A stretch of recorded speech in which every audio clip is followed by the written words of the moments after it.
here's what I want to say. So I say this quote, this is one of my quotes, but this was for me. And I said this to myself one day when I was speaking to an audience. And the lesson I learned is that my level of healing didn't have to match my level of trauma. And what I simply mean by that is that I had a lot of trauma. Like I witnessed 3 of my Marines commit suicide in front of me, right? So like those were very traumatic events. Welcome to Your Story Doesn't End Here, the mental health podcast of military and veterans who refuse to be silenced. I'm your host, Rachel, and my mission with this podcast is to be a voice for those who don't have a voice, bring awareness to mental health issues, provide value and solutions, and to change the culture when it comes to mental health within the DoD organizations.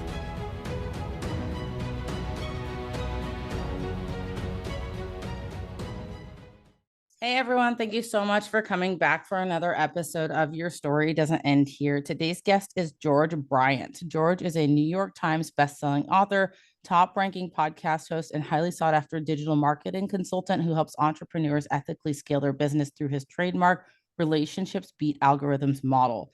Globally known for transforming some of the biggest online brands across multiple industries, George uses the power of relationships and priceless frameworks to increase revenue, create maximum impact, and harness the power of authentic voice to beat the algorithms. George also spent 13 years in the United States Marine Corps. And so I'm so excited for him to be here sharing his story with us today. George, thank you for being on the show. Thank you for bringing one of Uncle Sam's mobile carnival circus members to your podcast.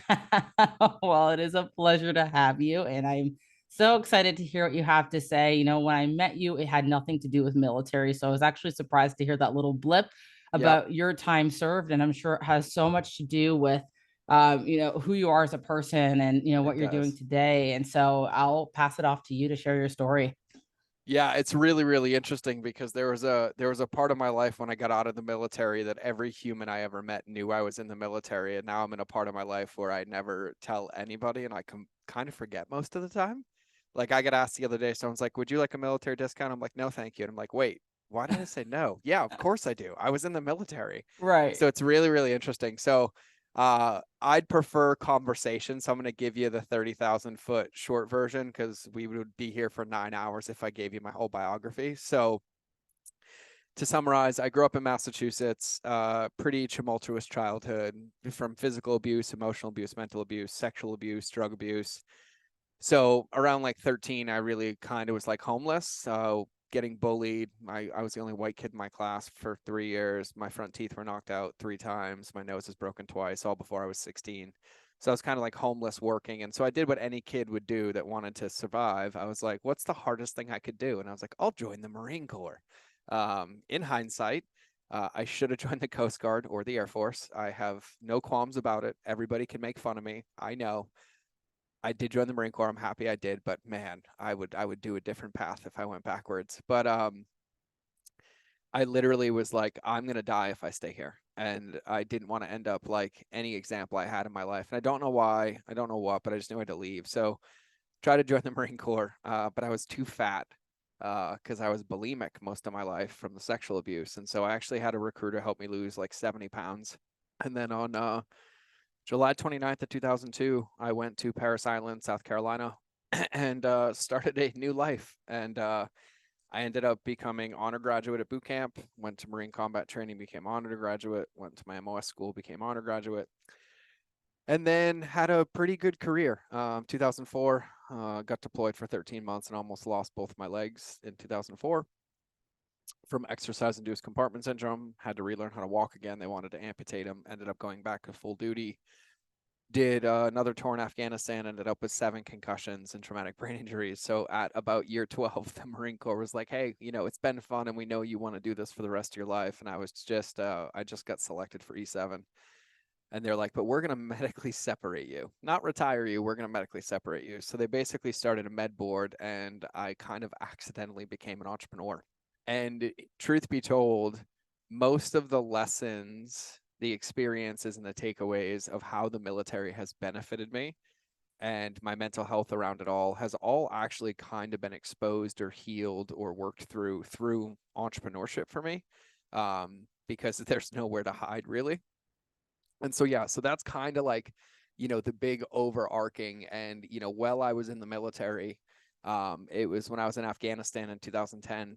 I just lost my dad to cancer. I lost like 2 more Marines, and I was just so sad and so depressed. And I'd already attempted my life, and worked through that. And I knew I didn't want to die, but I wasn't really living, and so I kind of wanted to take control. And so I started really like taking control of my life. I was like, I'm not going to be bulimic. I'm not going to be an addict. I started eating paleo in Afghanistan in like 2010 and doing CrossFit. And so me becoming an entrepreneur was an accident. While I was still on active duty and they were doing my med board, I was like, I want to heal. So I taught myself how to cook and I needed accountability. So I used the internet to document it. So I had to make a fake college email to get a Facebook account. That's how long ago this was. And so every day I would go to work as a Marine. And then when I would get home at night, I would teach myself how to cook a recipe so I could eat healthy. And then I would post about it on Facebook. And like 3 months later, somebody asked me to start a blog. And so I kind of accidentally became an entrepreneur. But once I transitioned out of the Marine Corps, I actually had a lot of success relatively early. My first digital product as an entrepreneur made $1 million. So I went from an E6 salary at 12 years being, I don't know, like $60,000 a year to like the first 6 months being out of the Marine Corps making $1 million. So it's a very big juxtaposition. But the lesson I didn't learn is that I had basically taken the mindset of the military, that disconnected, you have no pain, your feelings don't matter, and I applied it to entrepreneurship. And I applied it to entrepreneurship and I had a lot of success on paper, but I was also in a relationship with my now wife and the mother of my children. And for 3 or 4 years, I caused so much collateral damage by pouring out all the trauma and the PTSD and all this stuff. But I was like celebrated because as an entrepreneur, the more I hustled and the harder I worked, the more money I made, the more people celebrated me. So it was just like this double-edged sword that I couldn't figure out how to get through. And eventually I didn't have to, because I caused so much damage that I basically imploded all of it. And that's what really made me start investing in myself and working on my mental health. And now I have all the success that I have because I've done all that and I share it very, very openly. And I actually love talking about this because I don't actually talk about my military life much. So that's kind of like the shortest overview I can give you. Well, I want to recognize and appreciate the fact that you shared as a male going through these things. Oh yeah. Bulimia, no one talks about that. There are very, I very. I want to say something, Rachel, because I want to say something because here's the craziest part. When I came out publicly to the world that I was bulimic, I was relatively famous in the food blogging world already. Like I had a couple million followers and I got like 5,000 emails in like the week ensuing after I did this massive post called Dear Bulimia, You Fought Hard, But I Won. And of the 5,000 emails, about 65 to 70% of them were men.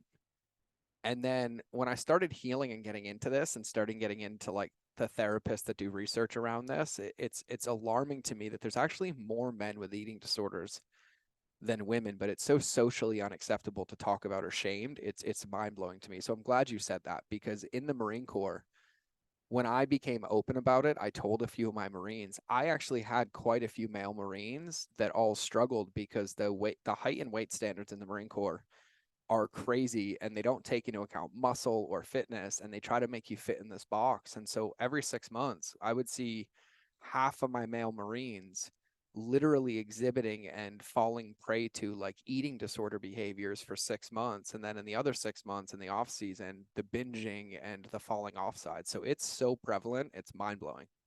Oh, absolutely. I've seen it, the people, men especially, they'll follow what wrestlers do, right? Yep. Yep.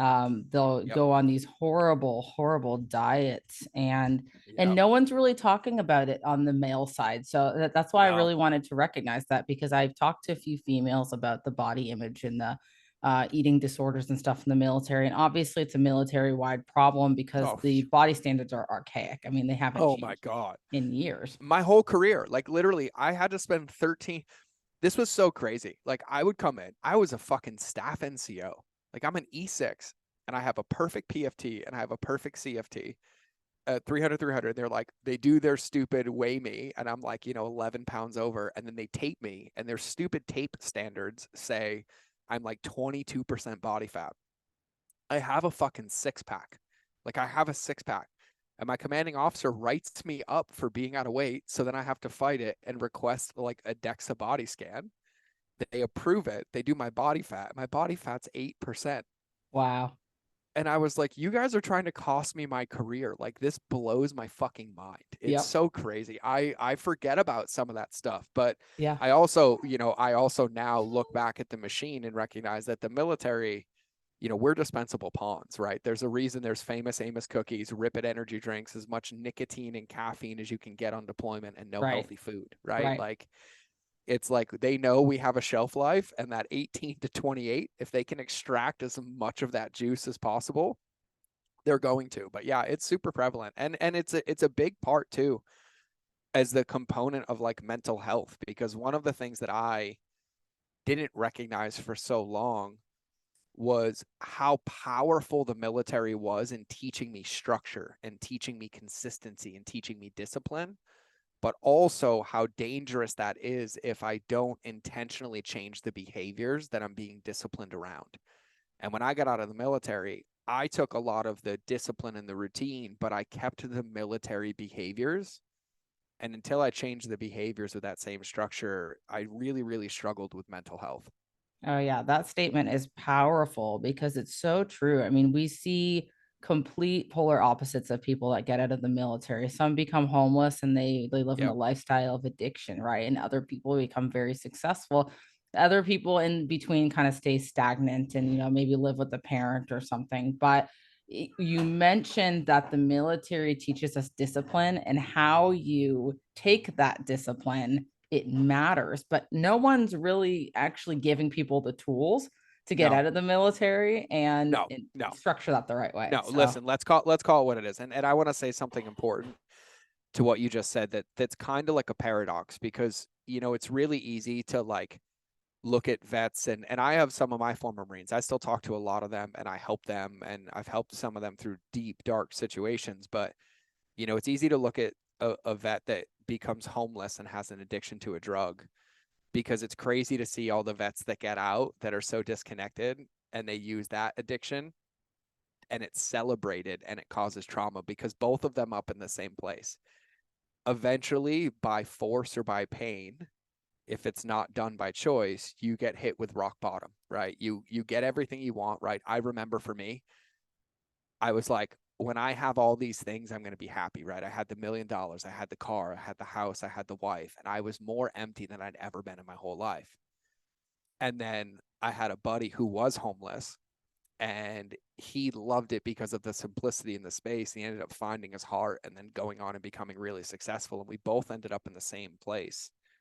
It was just a different path to get there. And I think it's really easy to put one or other in a compartment, but here's how I recognize an addiction. Any behavior that's not intentionally done from a good place, that's a reaction and an emotion, that's an addiction, because that's trauma taking over, right? And in hindsight too, another lesson from the military that I extracted is one of the things that I really, really loved about the military was personal responsibility, right? Like, we were taught at a very early age that we are 100% responsible 100% of the time. Now, how they teach it, I wouldn't say that's healthy.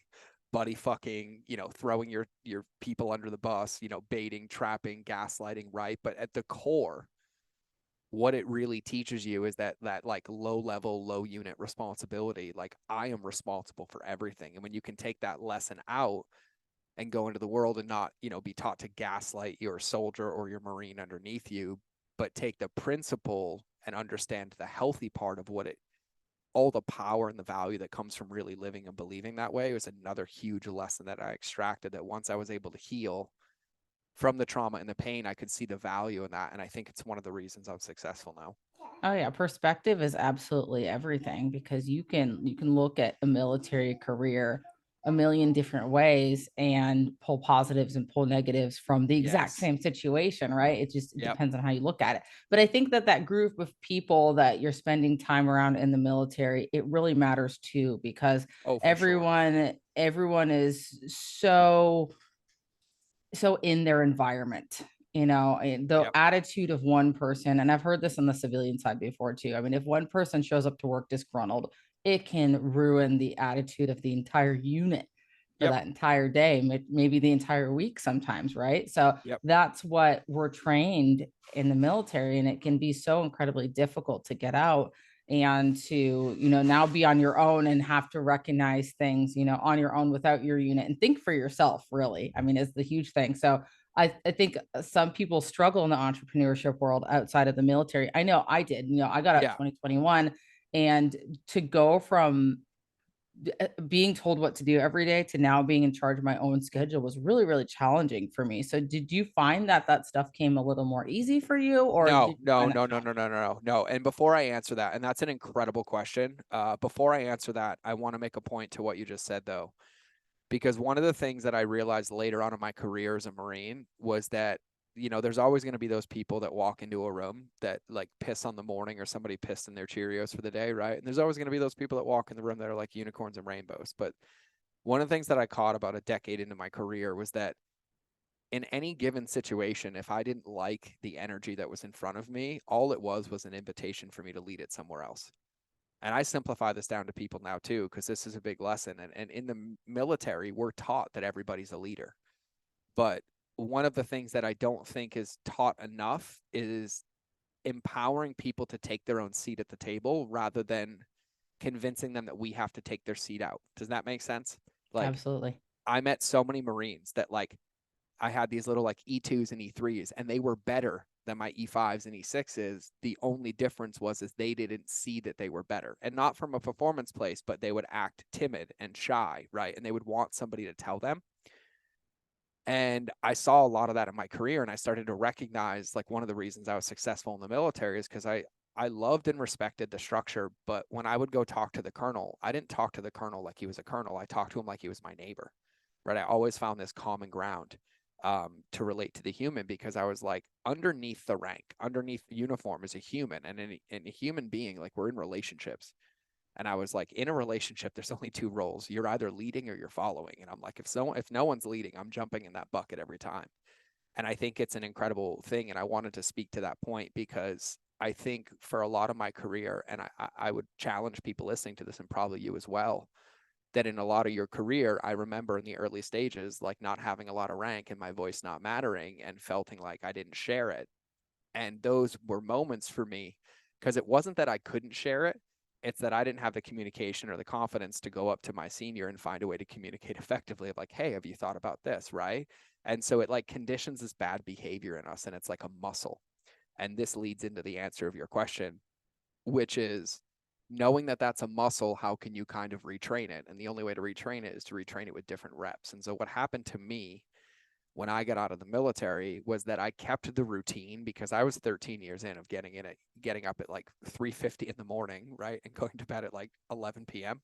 And so that routine stuck around for about a year. And instead of getting up in the morning and going to the base, I would just get up and treat my entrepreneurship kind of like it was the military. And so it only lasted for a set amount of time. And then it all dropped like an atomic bomb, and I went the completely other way. I didn't really leave my house for like 6 months. I gained like 60 pounds. I didn't shave, I didn't cut my hair, and my wife ended up being, 6 months pregnant and telling me that she was at a point where she was ready to go get a job because she was going to have to support this family and raise our kids by herself. Like, that's how bad it was, and how resistant I was because of how unhealthy the structure was. But what I failed to recognize was that I was holding my personal life to the standards that were created in the military, and it was setting me up for failure. And that breakthrough changed everything for me. And so what I mean by that is I was so conditioned that like my day was 3:45 in the morning to like 10 p.m. at night every single day in the military, and I was conditioned to not feel. But like now I'm out of that structure, and I was holding myself to the same standard, like I was this robot, and I was living, eating, and breathing the military without taking into account that my life is very different now. And so when I was really able to put in perspective, I was able to start finding ways to use the structure, right? The discipline or the consistency, but in a more tangible way. And so when I used to be doing like 2, 3 a day workouts, like why the fuck do I need to do that now? I'm not a professional athlete. I'm not competing, and I'm not going to war anymore. Do I really need to be working out for 3.5 hours a day? And, I started making these small adjustments. And what I started to realize is that I could keep the structure, I could keep the discipline, I could keep the routine, but I had to realign the behaviors to match my current life or where I wanted to go.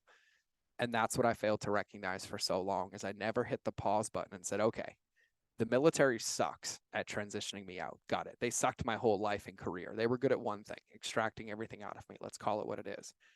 But I'm out and I want to do something different. And so I don't need to know what I want to do 10 years from now, 20 years from now. I just need to have a general idea so that I can choose some new behaviors to put into that structure and routine, if that makes sense. Yeah, absolutely. So what's interesting to me about your story is you said that you started entrepreneurship or you accidentally fell into it Yep. while you're still active duty. Yep. So hearing that from the outside looking in before hearing that other part where, life kind of fell apart for a bit, most people would think that, oh, you had this easy transition, right? But a lot of it sounds like a mindset, right? And I went through something similar where I did All of it. nothing for weeks too. That being said, with it being a mindset, I mean, do you think it's possible for people to transition that mindset while they're still active duty? For And sure. B, how do you think For they can? sure. 1,000%. And I started to do it, right? Like I started to recognize, like at about year 10, I was like, God, I've given my life to this, right? Like I have every award, every accolade, I have perfect scores everywhere. And I was like, I can still give the same amount of effort, but I want to start thinking about how the decisions I'm making in the military are going to set me up in the future, right? And so I just started to kind of like, I started to think separately. Like I started to think of myself as a separate entity of the military, if that makes sense. Because for so long I was so in the cult, right? That like what I would do is like on the weekends, like I would get hours away from the base, right? And then when it was off work, I wouldn't go anywhere near. And I wouldn't, I would start to change my behaviors to create some separation. I started to look at my military career like it was like a superhero, right? Like I'd put my uniform on for the day and I would go play Marine. But then when I came home, I was like, I'm not Marine, I'm George. And that was really, really helpful because I recognized that in my career. And so yeah, the reason it was accidental for me is because all I was doing was posting a recipe on the internet to hold myself accountable to not be bulimic anymore and to eat healthy. And after doing it for 6 months or 3 months, someone's like, you should start a blog. And when I moved it to the blog, the only reason I ever made a product is someone's like, you should make us an ebook of your recipes. And so what's underneath that though is that I knew I was getting out of the military, but I had no clue what I wanted to do. But there was this thing in front of me that was helping me. And so I just continued to pursue that behavior. And when I had new ideas or things pop up, I would try them. And then the more I tried, the more clarity I would get. And so I think someone's ability to transition out of the military really comes down to your willingness to do the work, because what's really, really happening is that you no matter how long you're in the military, whether it's 2 years, 4 years, 8 years, 20, 30, 40, you hit the top of a tier in that bucket. And that tier happens to be a tier of really good foundational skill sets in communication, in leadership, in process, in consistency, and irregardless of what branch you're in. And then you take your technical skills on top of it, and you have this incredible skill set, irregardless of how long you've been in. The length of time you've been in changes the depth of the mastery of that skill set and the levels of which you've mastered it. But everybody has that. And when you're in that, depending on how long you are, if you think about it like a sports team, you end up being the starting quarterback. Like if you've been in for 20 years, like you're the starting quarterback on the field.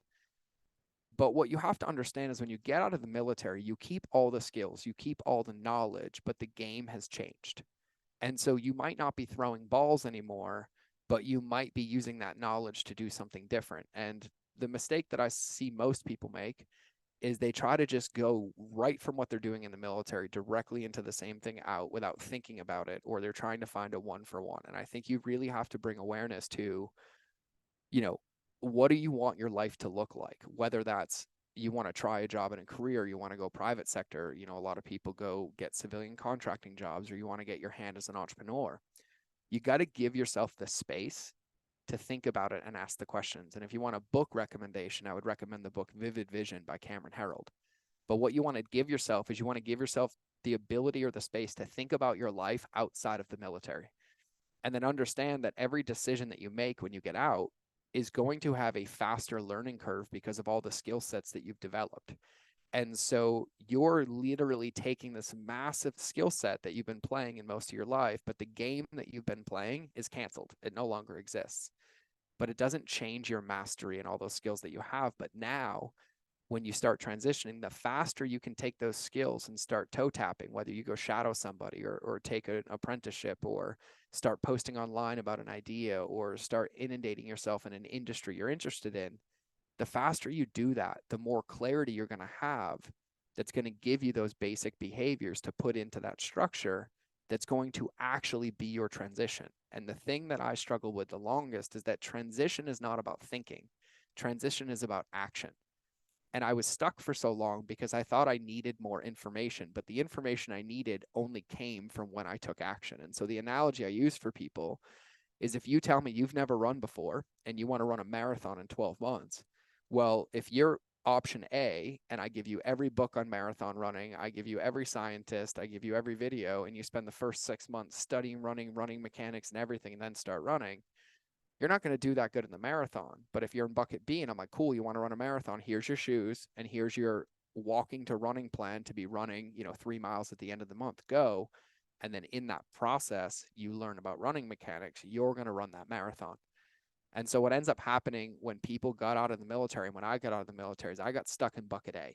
And I was like so overwhelmed with all the options because, like you alluded to, I was so used to people telling me what to do and where I was spending my time. But now I have to recognize that when I got out, I went from just being the quarterback to now I'm the quarterback and the coach. And if I don't intentionally stop and put myself in the coach seat, I won't know where to spend my time and energy as a quarterback. And so bucket B is the option. And so if you're in your military career currently and you're thinking about getting out in 2 years, 3 years, 4 years, whatever, you won the game already because you can use your off time to start toe tapping in that bucket. If you've been out for a little while, you've probably been dancing with the rumination thoughts of this. And now it's like, okay, where can I start toe tapping and put my toe in a different bucket? And if you've been out for a while, you've probably toe tapped or you've probably had some experience and you have to find some clarity of where you can put your effort. And then the other important thing to recognize is that you have to understand if you get out of the military and you feel like you're at the top of the food chain, you might get out and have some advantage, but you're going to have to go back to the bottom of the food chain.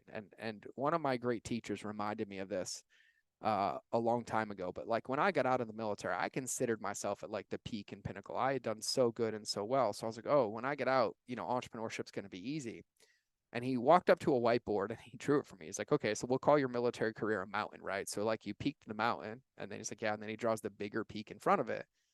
And he's like, what you're failing to recognize is that before you can climb that bigger peak, you have to drop down, right? So there's a down, and the down means it's a downswing. You got to analyze your behaviors. You got to kind of face some pain and adversity, and you have to learn some lessons and start climbing again.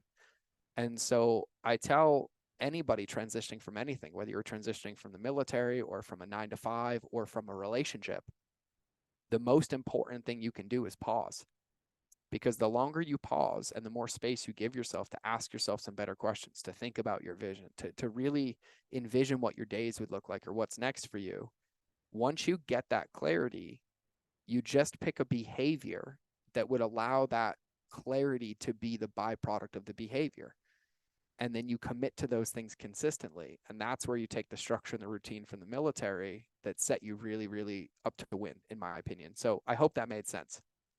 Absolutely. You made so many powerful points there, but I think the biggest thing that stuck out to me right at the end is you talked about pausing. And I think when a lot of us were in operational commands, deploying all the time. I know one of my last commands, there wasn't a chance at work to pause ever. Nope. And then a lot of people go home to their families and they feel like they don't have a chance to pause. And I think a lot of that has to do with, taking control and stepping into your own power as an active duty member of the military and saying like, hey, I'm getting out in a year. I need time to figure out what I'm Yep. doing. I'm not going to be doing this a year from now. You trust that I have brought up the people underneath me to take my spot, but I need that time to pause. Because yeah, you're right. I mean, some people go, go, go, go, go until the day that they get out. And then Yep. it's like a hard stop. And now we have to figure everything out. And that can be And incredibly hard. it is. And I want to make a valid point because I alluded to this in the beginning, but I think it's important. I think it's important to understand that your identity is also not you being in the military. And I don't want to pass over this because most of my former Marines that struggled because they got out and they're like, I'm a Marine. I'm a Marine. I'm like, no, no, no. you were never a Marine. You were always John. You were always Adam. You chose to take John and Adam and make him be a Marine. Like, you chose to be a Marine. And so, I say this to everybody because it's really, really important, because you're not, just whatever your label is in the Marine Corps. And that's not your entire identity. Your identity exists outside of the military. And then you choose to bring that identity into that job and into that position. And I want to say this because it's so, so, so important to recognize your position and what it is. And I think it's important to look at the military for what it is. And it's one of the most successful running corporations in the country, in the world. Like, we work for one of the most successful, like the Fortune 1 company. And when you start to recognize it like that, you start to put yourself in a position of power, because there's nothing wrong with wanting to be a Marine and being a Marine and owning it. Like, I was a Marine through and through, but I was also able, to take that off and go be a George with my family, right? And a George with my kids and my nephews and all those different people. And it's really, really important, because one of the reasons I struggled for so long, and even in entrepreneurship, when I would hit roadblocks or close to bankruptcy, was because I was allowing my belief about my identity to stop me from making decisions, right? And I was so emotionally wrapped into it that I couldn't see it for what it was. And so I'm saying this because it's really, really important, because we give our lives to the military. I don't care which branch you're in. I don't care how long you're in. I don't give a fuck. The moment you sign on that dotted line, in my opinion, you have my brotherhood and respect for life, because at that point, you're basically committing to mental warfare under whatever premise you want to serve your country, get a benefit. I don't care, but you have earned my respect for life, as long as you're not a shithead, right? Like, I win, you win, we're good. So irregardless of like how long you've been in the military or what is there, we all fall victim to that. We all fall prey to that. Some people resist it in the beginning and then eventually fall into it. Some people go gung-ho, high and tight, tattoos, right? We all have a relationship with it. But I think it's a really, really important premise, because the only way to extract and see your value and your skill set is to see that your identity is not that thing. You're separate from that thing, and you have all of that without the label. And just because I took my uniform off, it doesn't change who I am. It's just meant when I put that uniform on, I chose to exhibit specific behaviors. And so I just wanted to call that out, because I think the faster everybody can understand that and learn that and even start to dance with that, the more empowered you'll be. Yeah, absolutely. I think a lot of the older generation of military struggles with this, and a lot of them are still in leadership positions in the military today, Yeah. because I think the older generation pushed that a lot more, pushed, the military being your identity. I Yep. think now we're starting to trickle a little more towards like, oh, this is a corporation, and people are understanding that, but it Well, I think creates this weird separation. there's also an important part that you have to believe that for it to be effective. And so that should never, ever, ever change, right? I think the evolution of it is looking at it almost like you're an evolving adult or an evolving human, depending on how long you're in, right? Like, our children take our identities until they become like 8 to 9, when their paradigms developed, and then they start to develop their own. And I think the military is the same, where you have to embody it and believe it and identify with it to be a part of it and to be effective. But then as your growth is, once you become a part of it, you then have to start re-identifying who you are with that new skill set, if that makes sense. That's Yeah. kind of how I see it. Yeah, yeah, no, that totally makes sense. I wanted to backtrack a little bit, George, because Yeah. the beginning of your story, you talked about all these things that had happened in your life prior to you joining. Yep. And I think a lot of people can relate to that, because I truly believe that most people join the military with their own baggage and their Oh, for sure. whatever they come into, right? Some people are truly homeless. Some people went through sexual, physical abuse, and a Yep. lot of people don't really process that Yep. until they're a few years into the military, sometimes after they're out. So I want to Yeah. talk about how all that stuff affected you in the military, and then B, how you got past that, because you mentioned Yeah. one little part about entrepreneurship, but that is a lot of stuff to Yeah. Oh, for move sure. Yeah. past. Yeah. We're talking about, 12 years condensed into a 1 minute part. So I think the first part, number one, why did it make, or how does it play into the military? Typically, people that come from pain tend to be the most successful people. And so for me, it gave me a fuel, because my whole life was based on survival and trauma. And I always felt like, because of my life, I had to prove my worth to people to get things right. So my entire career was about being the best. And so, in hindsight, it's really easy to look at it and be like, well, oh my God, that's so unhealthy. It's so there. Well, at the time, that was my perspective. It was a wound, right? So it was a trauma response. It was trying to protect me. And so it actually served me really, really, really, really well in the military. And I find that it serves a lot of people really, really well. And then the dangerous part about that is that it serves you well. And then you establish this fear that if you work on the trauma underneath it, that is there, that it's going to make you ineffective at what you're doing. And so you resist it even more. I don't know if you felt that before, but that tends to be a common thread that I find. Oh, yeah. And so it really ends up creating this internal cognitive dissonance, right? Because no matter what, as we grow and we age, we recognize that like we came from nothing or we came from a bad story and now we're using that as fuel. But then we start to recognize that we're doing it because we're also acting in another way that might necessarily not be out of insecurity, and it starts to create dissonance, right? Cognitive dissonance is where we're speaking about it one way, but we know internally it's another way, or vice versa. And that's where struggle really, really starts to come in, right? And so for me, I didn't work on much in the military. I was just convinced that if I was sad or I was upset, it's because I was doing something wrong, and I would just put that energy into fitness, into anything. And it wasn't until moments happened, like trauma trigger moments happened, that I would break down, but I would only get limited support, right? I'd get support to get back to what I would consider my baseline, but my baseline was like 9 out of 10 of a red line of like emotionally unhealthy, but that was my operational norm. And so it was when I got out of the military that I really started to work on it. And the hardest part is that it's easy for me to say that it took me, 8 years. And it really did take 8 years, but I would say that the first couple of years was me telling people that I was ready to do the work, but I really wasn't. So I would go to the meetings, I would go to therapy, and I would get the behavior stuff, but I wouldn't do it. And I would like lie my way through it. So I think the first thing and the most important thing is being really, really honest with yourself. And that comes with space and stillness, right? So there's nothing wrong with being driven from insecurity. There's nothing wrong with wanting to prove your parents wrong. There's nothing wrong with any of those things. But the moment you recognize it for what it is, you have a responsibility to change it, or else it will self-punish you. Does that make sense?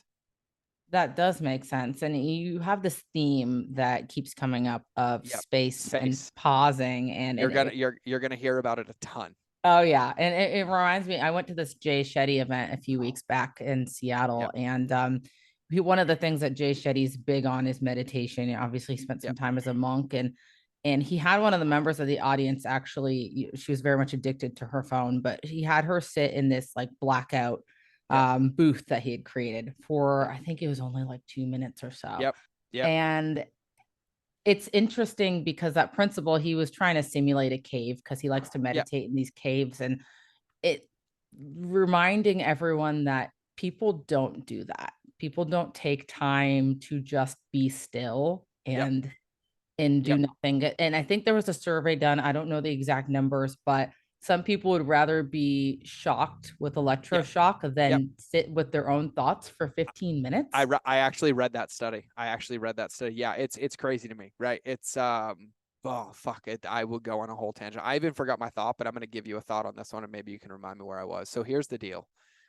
So in entrepreneurship, I trademarked the phrase relationships beat algorithms, right? So what I famously say is that relationships beat algorithms, especially the one with yourself. And what I find so fascinating is we spend our lives avoiding building a relationship with the one person we're guaranteed to spend the rest of our life with, which is ourselves, right? Our phones, music, distractions. Nobody drives in silence. Nobody sits there. Nobody just lays in bed. Nobody sits on the couch. Like, we do everything in our power to become disconnected from the thing that we can't actually get away from. And in summary, now what I look at is I look at myself like I'm my own check engine light in my vehicle, right? And every time I have an emotion, I have a fear, it's just a code. It's just a light going on. It's asking me for to look at it. And the reason I lost for most of my life is because I would get the check engine light, and then I would either pretend it wasn't there, or I would guess I knew what it was because I was afraid to look. And then I would react, and then I would make it 10 times worse, right?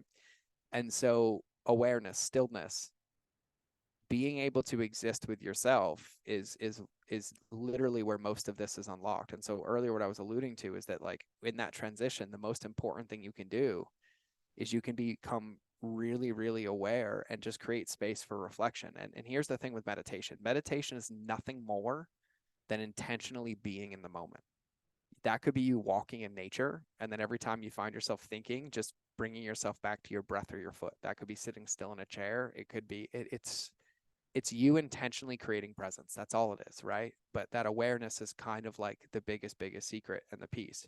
And what I was saying earlier is that when you reflect on your military career, when you reflect on your life, when you reflect on your trauma, when you reflect on your stories, right, they're fucking incredible. But there's a reason that you lived them, and they're what make you the superhero that you are. And so when you see them for the lessons that you learned and the knowledge that you have, they become this massive skill set. So when I allude to the moment you become aware of the behavior, you have a responsibility to change it, is because pre-awareness, it was just a trauma survival wound.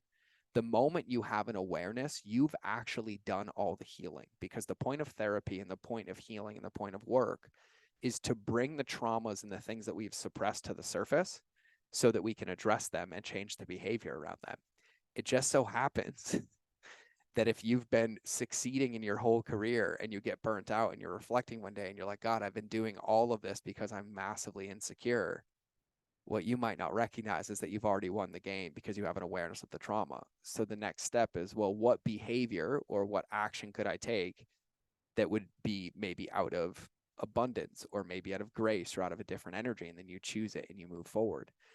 And so, irregardless of what gives you your fuel is there, right? Like, just because you heal your trauma doesn't mean that the fuel goes away. It just typically feels different in your body, or it looks different.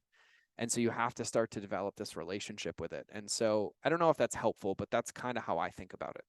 That's extremely helpful, because I think for some people, myself included, it seems like, obviously therapy and doing the work, as we call it, is a lifelong process because we're always learning more about ourselves. But Yeah. for some people that are overthinkers, myself included, sometimes it feels like, like, when have I hit that point where, I've done the work, or when can Yep. I feel Yep. like I've healed this part of me? And so Yep. you explained it in a very, very good way that Yep. helps people that think the way I think, of recognizing the progress. I think And that's a huge point. here's what I want to say. So I say this quote. This is one of my quotes, but this was for me. And I said this to myself one day when I was speaking to an audience. And the lesson I learned is that my level of healing didn't have to match my level of trauma. And what I simply mean by that is that I had a lot of trauma. Like, I witnessed 3 of my Marines commit suicide in front of me, right? So, like, those were very traumatic events. And um, they caused me pain for years. And I'll never forget, I was in one EMDR appointment. It was my first one when I was talking about Tom. And about 10 minutes into the appointment, I had clarity, and the feelings in my body were completely gone. The ones that had been there for like 4 years, they were gone. And I spent the rest of the hour with my therapist trying to convince him that something was wrong because the feeling was gone and I wanted it back. And I was like fighting to get this feeling of discomfort back because I was so comfortable with it and so convinced that I was still broken that it couldn't be that easy. And I was reflecting on that one day and I was like, oh my God. The moment I had an awareness of the trauma, like, the trauma goes away because now I can choose a new behavior. And I was like, I have been so addicted to clinging on to the story and the trauma because I was wrapping my identity in it. I was so used to telling everybody how hard it was and how many injuries I had and how hard my life was, that I was the one that was stopping myself from making progress. Because rather than talking about what I wanted to do or what I wanted to build, I was literally writing the book of my life and living in the past. And so when I started to understand this, it's crazy to think about 20 years. Like, I've probably invested close to $3 or $4 million of cash personally into my own healing. I've done everything you can imagine, every plant, every therapy, every stem cell. I've flown all over the world, every country you can imagine, sat with every shaman. Like, I have done all of it. And if you were to ask me to summarize all of it into something that somebody could do every day that would guarantee that they literally live the best life possible, is recognize that the moment you can recognize it for what it is, you've already healed it. The reason it's in front of you is because it's there so you can choose a new behavior. And the more new behaviors you choose over old behaviors or the past, the faster you win the game. And it's really a series of base hits and action every single day. And the reason a lot of us won in the military is because whether we liked it or not, and whether we felt like it or not, we had to get up every day. And so as entrepreneurs and a human being, if you want to live, whether you recognize it or like it or not, discipline is really the key to your freedom. When you set your alarm for 6 a.m. and you hit snooze, you're not going to win your day when the first thing you did was lie to yourself from the night before. Because if you really weren't going to get up at 6, you shouldn't have set your alarm. But the surest shit first thing you shouldn't do when you wake up in the morning is lie to yourself by hitting snooze. And we know this. But we have to be willing to hold ourselves accountable to this. And we have to be willing to release our identity, because we are not the military. We are not our childhood. We are not the things that were done to us. We are not the things that happened to us. And what was done to us was certainly as shit not our fault. But when we have an awareness of it, healing it and changing it is 100% our responsibility. That is so incredibly powerful. Talking about how comfortable we get in our traumas, that we are comfortable being uncomfortable, but we don't like being uncomfortable. And we almost create this problem for ourselves to keep us in the trauma, because there is fear about what will life be like. And I'm guilty of this too, right? For sure. I mean, I am guilty of pushing off certain therapies that I wanted to try out, because I'm like, it's hard to even explain, right? Because it's like, I want to heal, but it's like, what does a healed version of Rachel look like? Like that. So for me, this is what it boiled down to. It's really, really crazy. Is I used to think I was afraid of failure, right? But I wasn't. I was afraid of success, because success meant that I didn't have any story to tell. I just had to write a new one every day. And I didn't have the confidence in myself or the belief in myself to write that story every day without all the evidence from my past. Powerful. And that's the craziest part. Is that what it boiled down to? Is I was so attached to what it looked like, or that it had to be perfect, that I wasn't even giving myself a chance to win. Right? Like I wasn't taking anything. It was just this, it was like I was relabeling stagnation and trying to get really creative ways to convince myself that my procrastination and stagnation was somehow helpful for me. Yep. Right? I can relate. That was it. That was it. And it's like, okay, cool. And it's like, okay, if somebody reaches out to me today and they're like, hey, do you have 20 minutes to get on a call? And I open my calendar and I'm open for the next 2 hours, but then I start looking a week and a half, 2 weeks in advance. The universe is knocking and I'm saying no, because sure as shit, I can take that call, right? Yep. Just like when I get off this podcast and I made a commitment to working out, I have a lot of stuff in my studio and office that needs my time, but I have it slated in, and I have 1,000 reasons to not go to the gym, but I made my commitment and word. And if I keep that word, everything else works. But it really boils down to my choices and my willingness to be integrous with my choices, and to ask myself, am what I'm doing aligned with who I want to become, or am what I'm doing keeping me stuck with who I no longer want to be? I was just going to give you the opportunity to share what you're doing now. So if you wouldn't mind sharing with the people what you are doing now. And obviously you started out with recipes. Now your brand is relationships beat algorithms. So if you wouldn't mind giving us like a little synopsis of how you got to where you're at now, and then share with us what you're doing now, and also how people can follow you, support you, get in touch with you.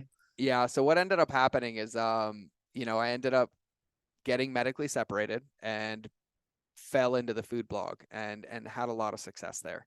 I did that for quite a few years. I ended up basically reaching the top of that field. I was a 22-week New York Times bestseller with a paleo cookbook called the Paleo Kitchen. I launched an app and got featured by Apple's the top health app of 2015. I ended up having like 3 million followers on social. I had about 6 million people a month on my website.